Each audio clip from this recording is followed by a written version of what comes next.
السلام علیکم ورحمۃ اللہ وبرکاتہ۔ بسم اللہ الرحمن الرحیم۔ سامعین و ناظرین، اردو زبان کی دوسری کتاب کے 10 اسباق آپ کے سامنے آ چکے ہیں۔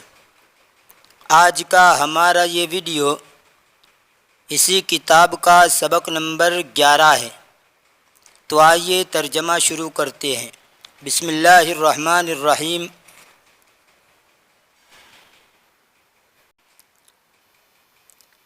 ایک کتا اور بلی۔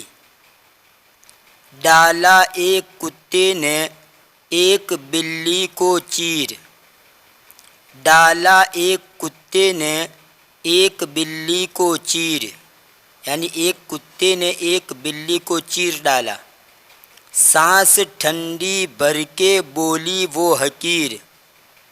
سانس ٹھنڈی بھر کے بولی وہ حقیر۔ حقیر یعنی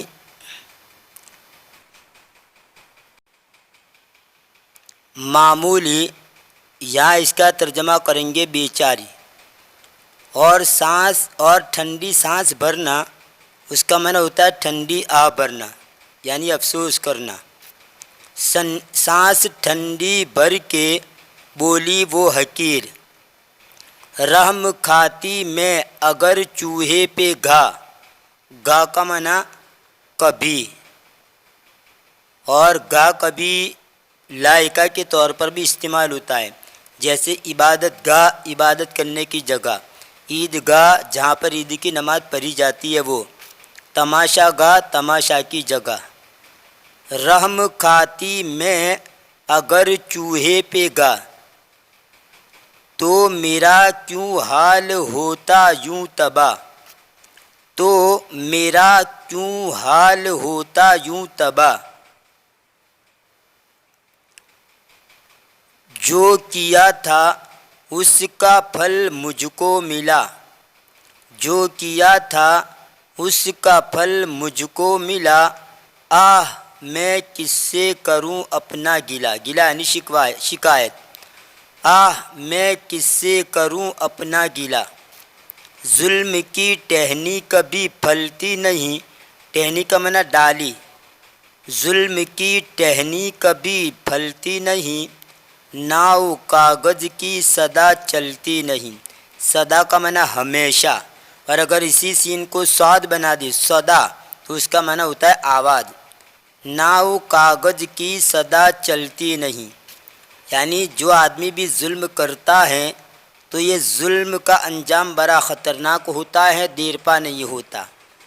آج نہیں تو کل، کل نہیں تو پرسوں ظلم کا بدلہ ضرور ملتا ہے۔ نبی کریم صلی اللہ علیہ وسلم نے جب معاذ بن جبل کو یمن کا گورنر بنا کر بھیجا تھا، تو اس موقع کے اوپر جو ہدایت کی تھی، ان میں سے ایک ہدایت یہ بھی تھی معاذ بن جبل کو کہ اتقی دعوت المظلوم فإنہ بینہا وبین اللہ حجاب، کہ مظلوم کی بد دعا سے بچنا، اس لیے کہ اس کے اور اللہ کے درمیان کوئی پردہ نہیں ہوتا۔ یعنی جب مظلوم جو ہوتا ہے اس کی آہیں نکلتی ہے، بد دعا کرتا ہے، تو فوراً اللہ تعالیٰ اس کی بد دعا کو قبول کر لیتا ہے۔ اگر ظالم مسلمان بھی ہوگا اور مظلوم کوئی غیر ہوگا، کافر ہوگا، تب بھی اللہ تعالیٰ کیا ہے، اس مظلوم کا بدلہ اس مسلمان ظالم سے لیں گے۔ تو ظالم کوئی بھی ہو، چاہے مسلمان ہو چاہے کافر ہو، ظلم کا بدلہ مل کر ہی رہتا ہے۔ بلکہ حدیث کے اندر آتا ہے کہ جہاں دوسرے گناہوں کی سزا دنیا کے اندر ملتی ہے، کچھ گناہ ایسے ہیں جن کی سزا آخرت میں تو ملے گی ہی، لیکن دنیا کے اندر بھی کچھ گناہ ایسے ہوتے ہیں جن کی دنیا میں سزا مل جاتی ہے۔ ان میں سے یہ ظلم بھی ہے کہ ظلم کی سزا نقد یہاں دنیا کے اندر ہی مل جاتی ہے۔ آپ نے حجاج بن یوسف کا نام سنا ہوگا، بہت بڑے بڑے اچھے کارنامے انجام دیے۔ قرآن کریم کے اوپر بعض علماء کی روایت کے مطابق قرآن کریم کے اعراب، رکوع وغیرہ اسی نے لگوائے تھے، اور اپنے زمانے میں بڑی بڑی فتوحات حاصل کی۔ خیر تو بڑی بڑی کارنامے بھی اس نے انجام دیے، لیکن بالآخر ظلم پر اتر آیا۔ تاریخ میں لکھا ہوا ہے کہ تقریباً 1,20,000 انسانوں کو اس نے تہہ تیگ کر دیا تھا، مار ڈالا تھا۔ تو اللہ تعالیٰ نے ایسی سزا دی کہ کینسر کی بیماری کے اندر مبتلا ہو گیا، اور ساتھ ہی ایک زمہریر کی بیماری اس کو لگ گئی، یعنی اتنی ٹھنڈی اس کو لگتی تھی کہ اگر آگ کی انگیٹھیاں بھی اس کے سامنے کر دی جائے تو بھی کوئی فائدہ نہ ہو۔ حضرت حسن بصری نے تو آگے سے چوکنا کیا تھا کہ ظلم کرنا بند کر دے، اس کا بڑا خطرناک انجام ہوگا، لیکن ایک نشہ سوار تھا، اسے سمجھ میں بات نہیں آئی۔ میں پوری ڈیٹیل کے ساتھ تفصیل بیان نہیں کرتا کہ اس کے بعد اس کی حالت کیسی ہوئی، اور حسن بصری کے پاس بھی وہ آیا اور دعا کے لیے بھی درخواست کی، تو حسن بصری نے ان کو وہ بات یاد دلائی۔ خیر ڈیٹیل میں وہ جاننا نہیں چاہتا۔ تو یہ حجاج جو تھا اس کو اللہ تبارک و تعالیٰ نے کینسر کی بیماری کے اندر مبتلا کر دیا، اور ساتھ ہی زمہریری کی بیماری کے اندر بھی مبتلا ہو گیا کہ ٹھنڈی اتنی لگتی تھی کہ آگ کی انگیٹھیاں بھی اس کے سامنے کر دی جائے تو بھی اس کو مطلب افاقہ نہیں ہوتا تھا۔ تو ہمیشہ کسی پر ظلم کرنے سے بچنا چاہیے، کہیں ایسا نہ ہو اس مظلوم کی زبان سے بد دعا نکل گئی، دل کی آہیں نکل گئی تو ہمارا بیڑا غرق ہو جائے گا۔ میں نے اچھوں کو دیکھا ہے، دیکھنے میں ظاہری اعتبار سے پارسا ہے، دیندار ہیں، نماز صلات کے پابند بھی ہیں، بلکہ تہجد گزار ہے، سب کچھ ہے، لیکن اس معاملے کے اندر وہ پیچھے نظر آتے ہیں، اور اس کو گویا کسی پر ظلم کرنا، کسی کو ستانا، کسی کی غیبت کرنا، کسی کا پیچھا کرنا، کسی کے عیبوں کے پیچھے پڑنا، اس کو تو لوگ ظلم سمجھتے ہی نہیں ہے، حالانکہ یہ سب سے بڑا ظلم ہے۔ غیبت کرنا، الزام لگانا، کسی کے عیوب کی ٹو میں رہنا، کسی کا پیچھا کرنا، یہ سب ظلم کی اقسام ہیں۔ تو اگرچہ سامنے والا کچھ نہیں بولتا، لیکن یاد رہے اگر آپ کسی پر ظلم کرتے ہیں اور وہ سامنے والا مظلوم چپ چاپ رہتا ہے تو یہ سب سے زیادہ خطرناک ہے آپ کے لیے۔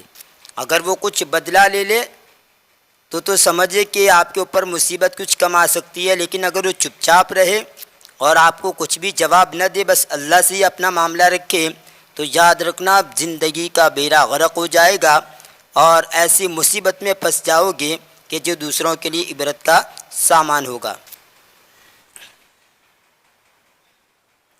تو اسی کو کہہ رہے ہیں یہاں پر کہ ظلم کی ٹہنی کبھی پھلتی نہیں، ظلم کی ٹہنی کبھی پھلتی نہیں، ناؤ کاغذ کی صدا چلتی نہیں، ناؤ کاغذ کی صدا چلتی نہیں۔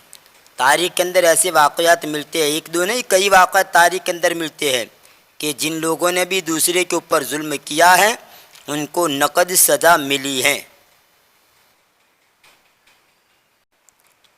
ایک بات اور کہتا چلوں، اللہ کے رسول صلی اللہ علیہ وسلم کی حدیث ہے،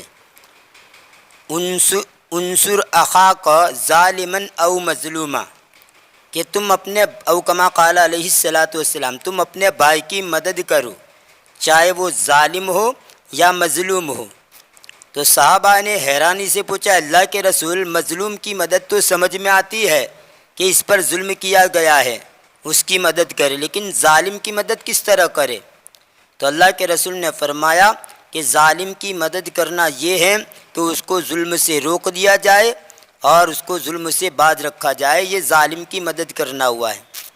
تو اگر کسی پر ظلم ہو رہا ہو، ہماری بس کے اندر ہے کہ ہم اس کو روک سکیں تو ضرور روکنا چاہیے، ہماری بس کے اندر اس ظالم کو ظلم سے روکنا تو ضرور اس کو ظلم سے روکنا چاہیے، اور مظلوم کی بھی حمایت کرنی چاہیے، اور اس میں یہ بھی نہیں دیکھنا چاہیے کہ مسلمان ہے کہ کافر ہے، جس پر بھی ظلم ہو رہا ہو اس کی حمایت کرو اور ظالم کو ظلم سے روکو، چاہے وہ مسلمان ظالم ہو جو غیر پر کافر پر ظلم کر رہا ہو، یا کوئی کافر ظالم ہو وہ مسلمان پر ظلم کر رہا ہو، یا مسلمان پر ظلم کر رہا ہو یا کافر پر ظلم کر رہا ہو، بہرحال ظالم کو ظلم سے روکنا چاہیے اور مظلوم کی حمایت کرنی چاہیے۔ یہ تھا اردو زبان کی دوسری کتاب کا سبق نمبر 11۔ انشاءاللہ آنے والی ویڈیو میں اس کتاب کا سبق نمبر 12 آپ کے سامنے پیش کیا جائے گا۔ تب تک کے لیے انتظار کیجیے، دعا میں یاد رکھیے۔ فی امان اللہ، الی اللقاء۔